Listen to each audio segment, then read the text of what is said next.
நிலை குத்திய பார்வையோடு கண்களில் இருந்து கண்ணீர் வழிய உடல் நடுங்க இதயம் வெடித்துவிடும் உணர்வோடு எதிரே பார்த்து கொண்டிருந்தாள் நந்தினி. ஓர் மனைவி பார்க்கக்கூடாத காட்சி இது. மனைவியால் தாங்க முடியாத துரோகம் இது. தான் காண்பது கனவா? இல்லையே, அவர்கள் இருவரும் உண்மைதானே?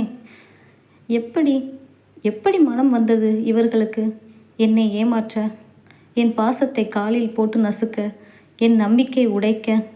இதயம் கதற செயல் இழந்து நின்று இருந்தால் உள்ளே போய் வழக்கமாக செல்லும் ஹாஸ்பிட்டலின் மெடிக்கல் ரிப்போர்ட் எடுத்துட்டு வரேன்னு சொல்லிட்டு போனவள் இன்னும் காணும் என்றபடி உள்ளே வந்தார் ஹவுஸ் ஓனர் சீதா. நந்தினி அவர்கள் வீட்டில் வாடகைக்கு குடியிருக்கும் பெண் என்றாலும் அவளுக்கு தூரத்து உறவுதான். சீதா நந்தினியை மகளைப் போல்தான் பார்த்து கொள்கிறார். நந்தினியின் நிலை கண்டு குழம்பி போனார். இவள் எதுக்கு பேய் அறிந்தது போல நிற்கிறாள்? எதுக்கு இப்படி அழுறா? யோசனையோடு சத்தம் செய்யாமல் நந்தினி அருகில் வந்தவர் அறைக்குள் கண்ட காட்சியில் உறைந்து போனார். சீதாவின் வீட்டில் இப்படி ஒரு அசிங்கத்தை பார்த்தவர் அப்படியே திகைத்து நின்றார்.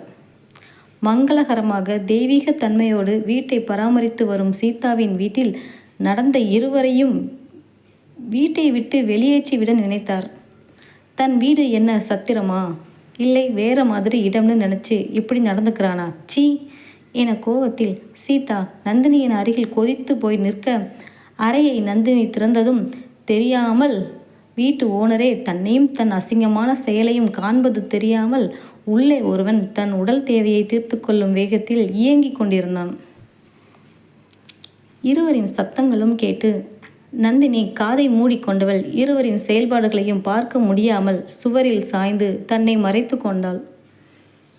யார் எதை பார்த்தால் எங்களுக்கு என்ன? எங்கு நின்றால் எங்களுக்கு என்ன? இப்போது அவர்களுக்கு தேவை அவர்களின் உடல் தேவைகள் நிறைவேற வேண்டும். அவர்கள் இருவரின் உடல் தேவைகள் அடங்க வேண்டும் என்ற எண்ணம் அவர்கள் கண்ணை மறைத்தது.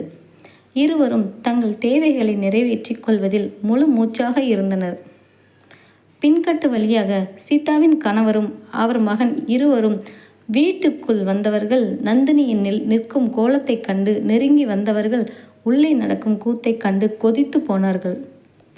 சந்தோஷ் என ஒருவர் குரலும் நீலா என ஒருவர் குரலும் வீட்டை அடைத்து பிரளயத்தை உருவாக்கியது.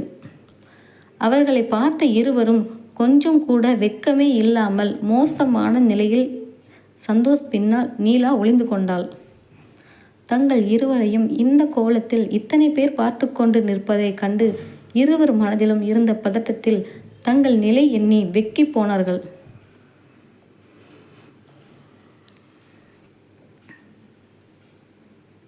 நீலா அவசரமாக உடைகளை எடுத்துக்கொண்டு கதவுக்கு பின்னால் ஓட நந்தினி நெஞ்சில் அடித்து கொண்டு அழுதாள். எத்தனையோ தடவை நந்தினி கிட்ட சொன்னேனே, பஞ்சும் நெருப்பையும் பக்கத்தில் வைக்க வேண்டான்னு அப்பவே சொன்னேனே. கேட்டாளா அவ? யாருமே கேட்கலையே. இன்னைக்கு பட்ட பகலில் இவ்வளவு தைரியமா இப்படி ஒரு அசிங்கம் என் வீட்டில் நடந்திருக்கே. என் வீட்டில் இப்படி ஒரு அசிங்கம் நடந்து போச்சே. சீதாவுக்கு இப்படி ஒரு துரோகத்தை பண்ணிட்டானே என கோபத்தில் வார்த்தைகளை வீசி கொண்டிருந்தார் சீதா. அவர்கள் பேசுவதை கண்டு கொள்ளாதவன் போல் சந்தோஷ் அருகில் தரையில் இருந்த தன் லுங்கியை எடுத்து இடுப்பில் கட்டிக்கொண்டான். எல்லாரும் இருந்தாலும் நந்தினி அங்கு இல்லை. அவன் இருந்தால் ஏதாவது பேசி சரி பண்ணிடலாம் என்ற கீழ்த்தரமான யோசனையோடு அறையை விட்டு வெளியே வர, அவனின் தர்ம பத்தினி நீலா கால்களை கட்டிக்கொண்டு முட்டியில் முகம் புதைத்து சுவரில் சாய்ந்து அமர்ந்து இருந்தாள். அவள் முதுகு குலுங்குவதை வைத்தே கண்டுகொண்டான் அவள் அழுகுவதை. மனைவியை கண்டதும் சந்தோஷ் இதய துடிப்பு நின்று போனது. ஸ்கூலுக்கு போன நந்தினி எப்படி திரும்பி வந்தாள்? பேங்குக்கு போயிருந்த சீதாவும் எப்படி இவ்வளவு சீக்கிரம் வந்தாங்க? யாரும் இல்லைன்னு அலட்சியமாக இருந்தது தப்பா போச்சே. இன்னைக்கு இப்படி மாட்டிக்கிட்டோமே. ச்ச, கையை சுவரில் குத்தியவன் மனதில் கொஞ்சமும் குற்ற உணர்ச்சி இல்லை. இப்படி ஒரு நிலையில் அனைவரும் பார்த்து விட்டதை நினைத்து வருந்தினான். நந்தினி என மனைவி தொட குனிய நந்தினி அருவருப்போடு முகம் சுளித்து நகர்ந்து விலகிச் சென்றாள். அவள் முகத்தில் தோன்றிய அருவருப்பும் அவள் விலகலையும் கண்டு சந்தோஷ் முகம் கருத்து போனான். அவன் தலையை நிமிர சீதா அவன் கன்னத்தில் ஓங்கி ஒரு அறை விட்டார். இவங்க யாரு என்ன அடிக்க என்று கோபம் துள்ளிக்கொண்டு வந்தது அவனுக்கு. ஆனாலும் காட்டிக்கொள்ளவில்லை. ஏனென்றால் சந்தோஷம் நந்தினியும் இருப்பது அவர்கள் வீட்டில்தான். சீதா நந்தினிக்கு தூரத்து உறவு என்பதால் நந்தினி சீதாவை அம்மா என்றுதான் அழைப்பாள். ஆனால் சந்தோஷ் சீதாவை அக்கா என்றே அழைப்பான்.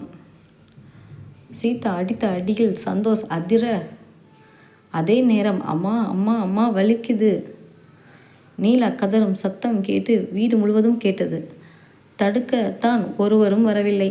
தடுக்க வேண்டும் என்ற எண்ணம் கூட யாருக்கும் வரவில்லை. அவளுடன் இவ்வளவு நேரம் கூட இருந்த சந்தோஷுக்கு தடுக்க தோன்றவில்லை.